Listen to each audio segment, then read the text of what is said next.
Edith Goumou, cadre du parti Nouvel Élan, est notre invité. Bonjour, bienvenue. Bonjour, merci beaucoup, monsieur le journaliste. Vous avez suivi cette publication du calendrier électoral avec des dates précises. C'était le vœu aussi du Nouvel Élan et d'autres partis politiques, notamment ceux de l'opposition, qui voulaient que Kadima puisse clarifier des choses pour finalement rassurer tout le monde qu'il y aura bel et bien élection en 2023. Bien évidemment, juste tous on entendait les calendriers électoraux, mais malheureusement les calendriers se révèlent un peu irréalistes. C'est-à-dire? Irréaliste pourquoi? Parce qu'il y a eu pratiquement enchaînement des dates. Prenons tout simplement, quand Kadima parle de 15 jours pour que le président de la République promulgue la loi sur la répartition des sièges, il oublie que le président a la possibilité de renvoyer la même loi à la seconde lecture. Donc on peut aller au-delà de 15 jours. Là, juste un exemple. Lorsqu'il dit que cette fois-ci, les Congolais de l'étranger vont voter, juste à la preuve du contraire, on ne sait pas quels sont les critères pour définir, quels sont pratiquement ceux qui vont voter à l'étranger, comment pratiquement organiser d'abord l'enrôlement de ceux-là, mais également comment voteront-ils. Jusqu'à présent, ces questions-là ne sont pas encore très bien clarifiées.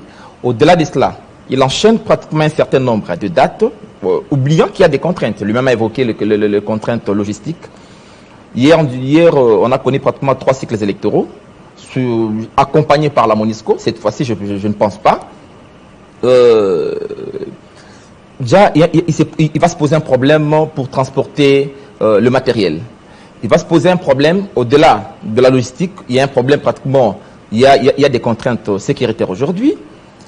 Il y a la situation à l'est du pays, il y a Pomotou, la situation continue pratiquement à s'aggraver. Jusqu'à la preuve du contraire, si la situation évolue négativement, c'est déjà un problème. Il y a des contraintes financières. Cette année, le pays a réalisé des performances fiscales. Nous avons juste demandé au gouvernement, au régime de Tshisekedi de pouvoir voter la loi rectificative des finances, afin d'abord d'augmenter la quantité budgétaire de notre armée, mais également de faire, de financer la CENI. Mais juste la CENI avait besoin de 620 millions et elle n'a reçu que 400 millions. C'est un problème. Donc, si je comprends bien, entre le verre à moitié plein ou à moitié vide, vous avez choisi à moitié vide. Non. Je pense, soyons réalistes. Soyons réalistes. Tous nous mettons bien pratiquement ce qui se passe dans notre pays. Moi, je dis que ces calendriers seraient pratiquement un alibi ou juste un stratagème ou un alibi justificatif pour calmer vos ardeurs. Oui, de la volonté du gouvernement à organiser les élections. Et demain, ils vous diront, non, nous, on avait cette volonté-là, mais l'organe technique indépendant, censé pratiquement matérialiser cela, n'a pas pu le faire au délai constitutionnel. Sur ce, nous appliquons notre fameuse jurisprudence. Le président en exercice reste pratiquement jusqu'à l'installation. On n'y est pas encore, mais avant de publier ce calendrier, l'équipe Kadima a organisé plusieurs fois des cadres de concertation. Bien évidemment. Des partis politiques. Est-ce que Nouvel Élan a pris part à ces rencontres pour émettre tous ces points de vue ici? Nous sommes un parti des démocrates, un parti pratiquement des patriotes, républicains. On y a pris pratiquement part, on a reçu à plusieurs reprises. Pourquoi vous avez rejeté alors que tout le monde devait y être pour notamment apporter... Non, on a accepté, on a répondu à toutes les invitations de la CENI. Oui. Hein? On a répondu à toutes les invitations de la CENI. Mais le calendrier n'est pas pratiquement les produits de notre volonté. Je serais bien, après avoir écouté les uns les autres, et Kadima étant, je pense, technicien, on dit technicien, mais n'oublions pas aussi, il y a aussi une contrainte aujourd'hui politique. Parce que, vous savez que le secrétaire exécutif de la CENI, je ne dis pas serré, c'est un membre de l'IDPS. Au-delà de cela, même la désignation de Kadima et son équipe pose problème. Parce que alors, qu'est-ce qu'il aurait dû faire selon vous? Glisser 2024, 2025 pour être réaliste, selon ce que vous dites, il est resté trop optimiste, il y aura des choses qui vont être renvoyées plus tard et tout ça. Est-ce que Kadima aurait pu dire non, voilà, élection 2026? pour créer glissement, selon vous, pour être beaucoup plus réaliste? Moi, je pense que de la part du régime, il n'y a pas cette volonté-là politique à pouvoir organiser ces élections dans les délais constitutionnels. Parce que le manque de volonté, c'est quoi? Le manque de financement, volonté. Parce que vous dites sur 600 millions, 400 millions déjà débloqués, c'est qu'il y a une volonté ferme. C'est quoi? Calendrier publié, il ne fallait pas le faire. Qu'est-ce que vous voulez à la fin, vous qui êtes dans l'opposition? Quand j'ai dit le manque de volonté politique, je vois d'abord la loi organique, portant pratiquement portant stricte création de la CENI. Ça posait problème parce que l'opposition n'était pas d'accord avec la manière dont le gouvernement a procédé. La désignation des acteurs aujourd'hui à la tête de la CENI, je crois bien, ça posait problème. Aujourd'hui, on n'est pas là.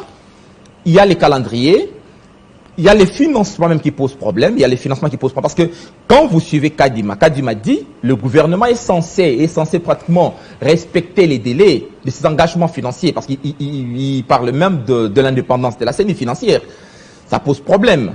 Lorsque vous analysez de très près la situation, vous vous rendez compte que il n'y a pas cette volonté-là de pouvoir juste... Parce que si le gouvernement était sérieux, ce régime aurait pu pratiquement chaque année verser d'abord dans les comptes de la CENI une quotité pour l'organisation des élections. C'est une question que l'on ne peut même pas évoquer aujourd'hui. Au-delà de cela, oui, allez-y. Oui, au-delà de cela, je pense même certaines lois, on avancerait déjà avec certaines lois. Quand vous prenez aujourd'hui la manière dont Kadima travaille, il est expert oui, mais on peut être expert, mais lorsqu'on n'est pas aussi si objectif, cette expertise juste tombe, parce que nous, en sciences sociales, nous disons ceci.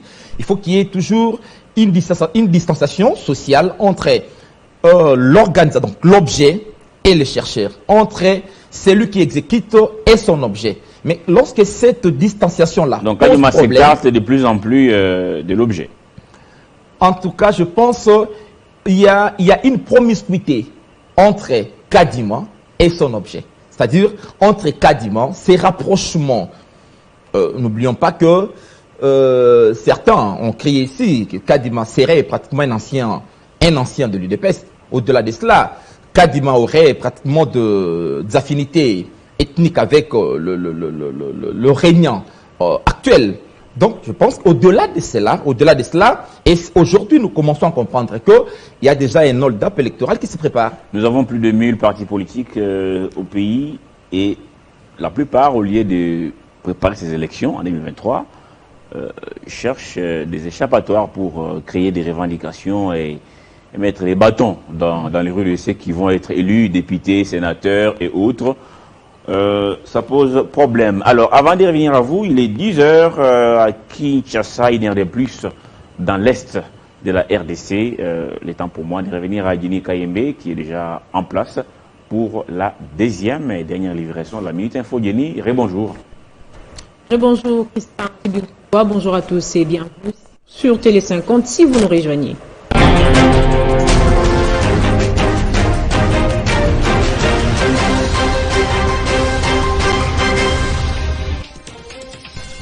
Processus de paix de Nairobi, Félix Tshisekedi reste décisif dans sa position. Allons croire Kinshasa ne cédera pas au chantage ni aux revendications des terroristes manipulés par l'étranger, notamment celui de vouloir à tout prix servir sous les drapeaux en rejoignant le rang des FARDC à l'issue d'un mixage ou d'un brassage. Le président de la République insiste sur l'importance de déposer définitivement les armes afin de favoriser la reconstruction commune de la RDC. Processus de paix de Nairobi, début ce mercredi des travaux proprement dits du troisième rang du processus pour le retour de la paix en RDC. Ces travaux se feront en groupe et sous-groupe en vue d'une session des mises en confiance. Les délégations des groupes armés, de la société civile, des associations des femmes et des communautés du Nord Kivu, Sud Kivu, Maniema Ituri et du Tanganyika sont présentes. Dans l'actualité également, les curés de la conférence épiscopale nationale du Congo ont reçu l'autorisation de témoigner leur solidarité aux victimes du conflit armé et leur soutien aux forces armées de la République démocratique du Congo, engagées au front à l'Est à travers une marche pacifique dans le rue des Bénis ce dimanche 4 décembre. Ils ont fait cette annonce au sortir de la rencontre avec les maires de la ville mardi. Martin Fayulu désapprouve les décisions issues du mini-sommet de Luanda. Pour lui, Paul Kagame s'emploie par tous les moyens à concrétiser son ambition de balkaniser la RDC. Allons croire le communiqué signé lors du mini-sommet de Luanda et les propos tenus à Nairobi par le président burundais constituent des preuves de la capitulation de la RDC. Cependant, le candidat malheureux à la présidentielle de 2018 demande aux Congolais de répondre massivement à l'appel de l'Église catholique de marcher dans tous les diocèses de la République démocratique du Congo ce dimanche. Forces régionales, les troupes ougandaises ne sont pas les bienvenues selon l'association congolaise pour l'accès à la justice. Soupçonnées de servir des bases arrières aux terroristes du M23, la CAJ estime que l'Ouganda devrait s'abstenir de faire partir de cette force régionale. La CAJ souscrit à l'obligation leur faite de déposer immédiatement les armes et d'entamer leur rapatriement inconditionnel conformément aux termes du processus de Nairobi. Denis Kadima sera bientôt devant les élus. Les députés nationaux souhaitent avoir des informations sur le respect du calendrier électoral publié le samedi dernier. Le mandat du président de la Commission de la Communauté économique et monétaire de l'Afrique centrale, nommé le 31 octobre 2017, est arrivé à expiration le mois dernier. Mais les changements escomptés tardent à se produire en vertu du principe de la rotation. C'est un co-guinéen qui doit succéder à Daniel Onaonda à la tête de la commission de la CEMAC. Un mouvement d'ampleur se prépare au sein des organes de la communauté. Et puis, le président américain Joe Biden a annoncé la tenue du sommet USA-Afrique pour la consolidation du climat de paix et de sécurité du 13 au 15 décembre prochain à Washington. Plus de 40 chefs d'État ainsi que les responsables de l'Union africaine sont attendus.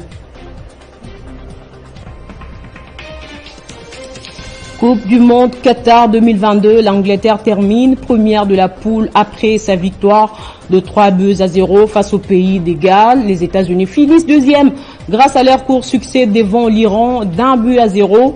Ils joueront respectivement face au Sénégal et Pays-Bas en 8e de finale. Merci à tous de votre fidélité à Télé 50. L'actualité reste en continu.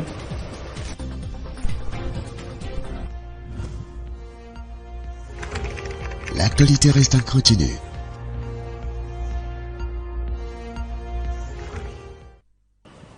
Merci Jenny Kayembe pour cette minute info assez fournie. Oui. Beaucoup d'informations qui seront développées dans la grande édition de la mi-journée. Ça sera à 13h de Kinshasa.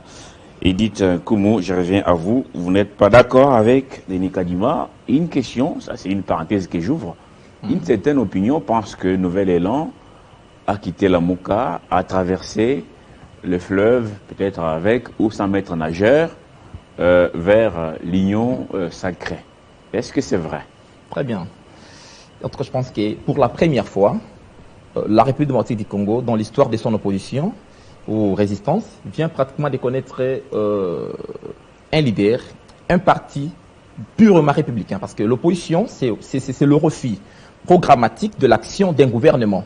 Et puis, on est dans l'opposition pour faire des contre-propositions. Donc, juste dire au peuple, le jour où nous y accéderons pratiquement au pouvoir, voilà ce que nous allons faire. Maintenant, pour l'instant, nous critiquons, mais nous proposons ceci.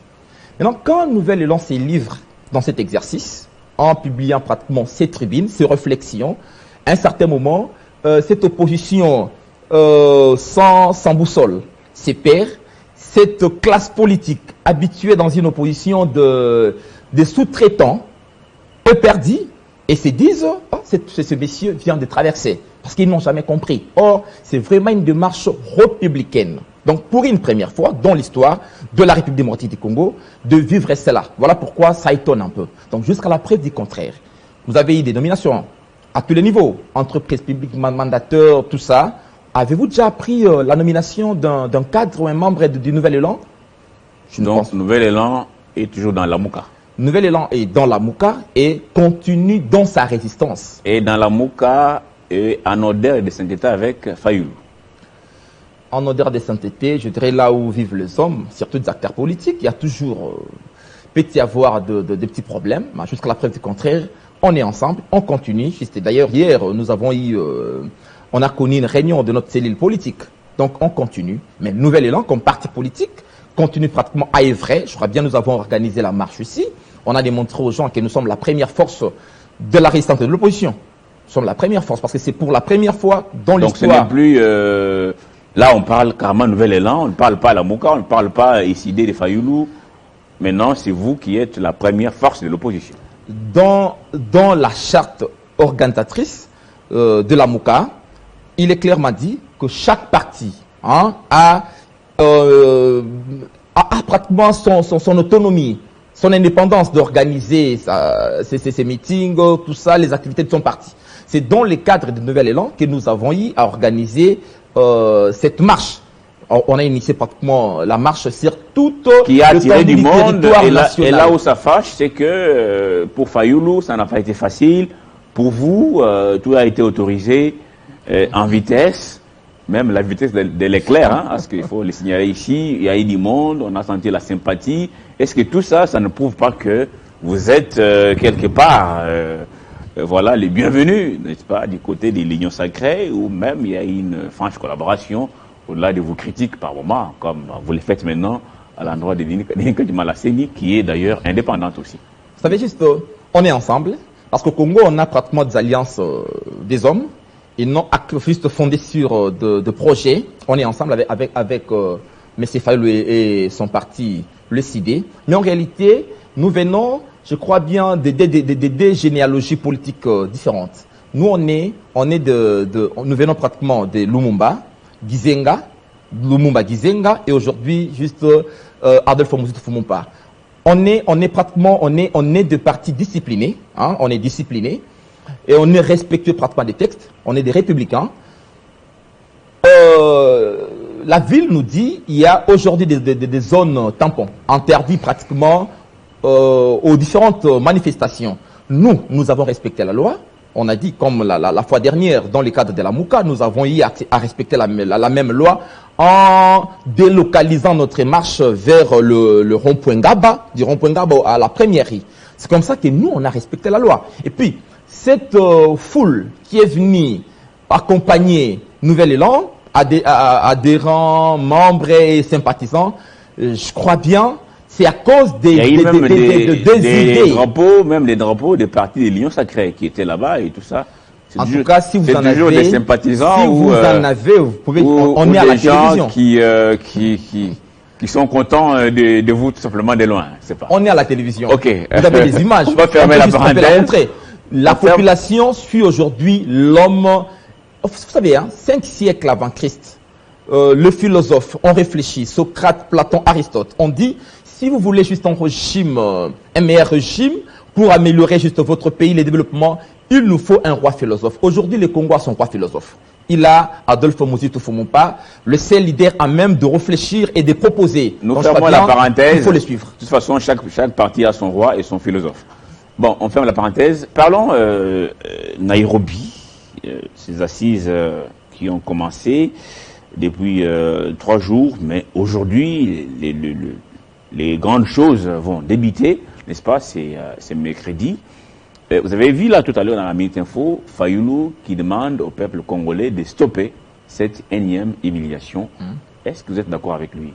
Oui, là je suis d'accord avec le président Eli, Martin Fayoulou Madidi, parce que nous avons demandé au gouvernement d'abord de dénoncer, et pratiquement non seulement de dénoncer, mais de suspendre sa participation, de suspendre pratiquement son adhésion à la communauté des États de l'Afrique de l'Est. Pourquoi? Dès le départ, quand le régime s'est donné le luxe d'aller vers cette organisation sous-régionale, le nouvel élan, parti des visionnaires, a dit clairement, il ne faut pas y aller. Il ne faut pas y aller parce que, prenons aujourd'hui le propos ougandais. Nous prenons juste le propos tenu hier par le président actuel, le président kenyan actuel, qui disait que les Congolais ne savent rien que danser, tout ça, on ne peut pas les soutenir. Il y a le Parlement. Il avait demandé pardon, il s'est excusé. Oui, allez-y. C'est un langage. Il y a le Parlement kenyan qui a une fois de plus dit non, on ne peut pas débourser de moyens pour cet État. Il y a le fils de Museveni qui dira que Kagame est notre oncle. D'ailleurs, le M23, c'est un mouvement identitaire de gens qui réclament, qui revendiquent pratiquement des droits pour leur existence. C'est une minorité au Congo. On ne peut pas les chasser, il faut les soutenir. Maintenant, juste, on va, bon, je ne dirais pas, bon, pas bêtement, mais le Congo va adhérer à une telle organisation, constituée pratiquement des ennemis du Congo. Et voilà pourquoi je dis, nous, on ne fait pas foi aux négociations dans le cadre de cette organisation sous-régionale. Nous demandons au gouvernement de pouvoir quitter cette organisation. Et au peuple congolais, vraiment, il faut dénoncer. Et donc, à cette étape, on ne peut pas croire à la sincérité des LEAC. En venant, je crois bien le chef de l'État nous a dit que les forces kenyanes entreront par Bunagana. Après, on apprendra que ce sont juste des forces tampons. Ce sont des forces tampons. Comme une MONUSCO bis.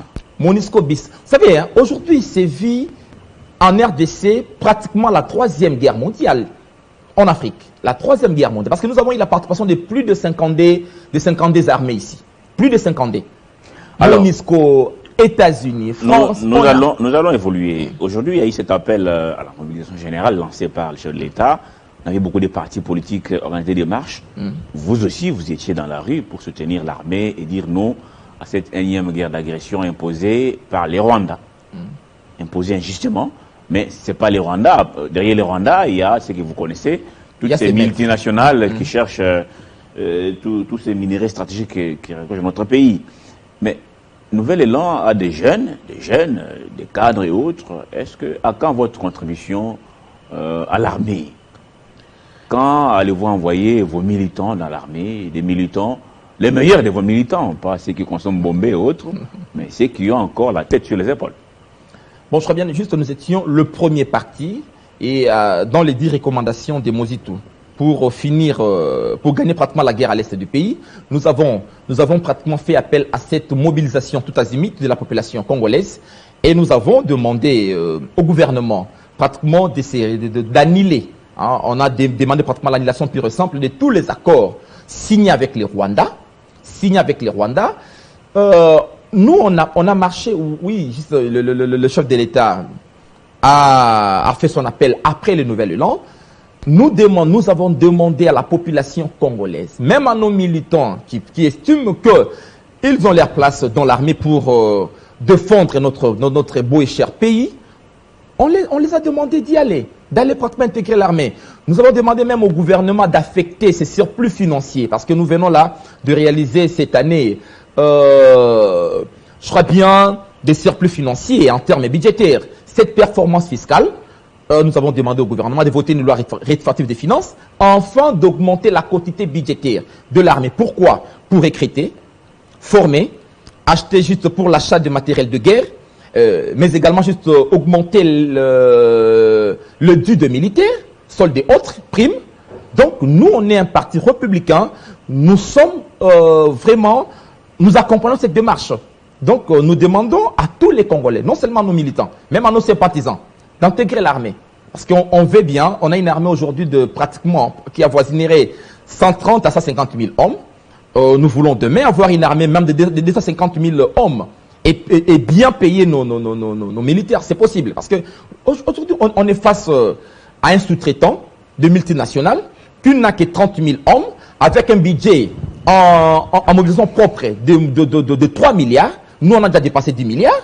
Donc, il est temps de pouvoir, dans la première recommandation, nous demandons juste la réorganisation de nos services aux militaires. Donc la réorganisation pratiquement de la sécurité du territoire national et cette résistance populaire. Donc nous accompagnons pratiquement cette mobilisation. On est là. Nous soutenons pratiquement les forces vives et les FARDC. Combien vont intégrer l'armée? Vous avez suivi les discours de Félix Tshisekedi, parce qu'il n'y était pas, c'est une intervention virtuelle, juste quelques représentants, n'est-ce pas? J'espère qu'ils vont bien se comporter à Nairobi, surtout quand il y aura ces fameuses résolutions à ce niveau-là. Il a rappelé que dans ces pays, il y a eu beaucoup de dialogues, des négociations, et ça n'a rien produit.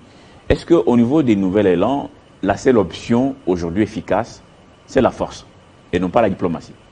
Bon, peut-être que les gens ne comprennent pas bien le visionnaire du Congo, Adolphe Mozitu. Mozitu n'exclut pas pratiquement l'option diplomatique. Il ne l'exclut pas. Il dit faisons la guerre. Mais Mozitu dit ceci: aucune guerre au monde n'a pris fin sans la diplomatie. La première, la deuxième, multiples guerres que l'humanité a connues, il y a toujours l'option diplomatique. Mais Mozitu dit ceci: pas dans le cadre de l'EAC, pas dans ces cadres-là. Le Congo va continuer à négocier, mais dans l'entretemps, organiser la sécurité nationale, organiser son armée, dénicher et extirper les infiltrés. Donc, Mozitu demande à ce que nous puissions augmenter la quantité. S'il vous plaît, il était Premier ministre dans ce pays. Est-ce qu'il a, en son temps, comme ministre, déniché tous ces infiltrés? Est-ce qu'il les connaît? Bon, je pense que les Congolais aujourd'hui retiennent de la gestion de ce pays sous Mozitu. Je parle là nous sommes sur une question spécifique. Vous demandez qu'on puisse finalement, voilà, par rapport à tous ces infiltrés qui sont là, vous les connaissez certainement parce que, ayant géré le pays, vous étiez à la primature. Est-ce que Mozitu a pris le temps, comme chef du gouvernement, de savoir qui est qui en ces moments-là? Bien évidemment, je crois bien que vous avez vu, il était le Premier ministre, le seul Premier ministre à se déplacer et à lui-même surprendre tous ces généraux qui vendaient de biens, de fournitures réservées pratiquement à l'armée. Et à son temps, Mozitu a dit non, il ne faut pas faire ça.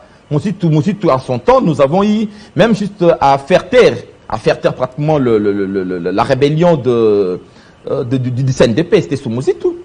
Donc Mozitu, et au-delà de cela, moi je dirais, parce que Mozitu était Premier ministre dans un gouvernement de Kabila, quoi, dans un régime piloté par Kabila.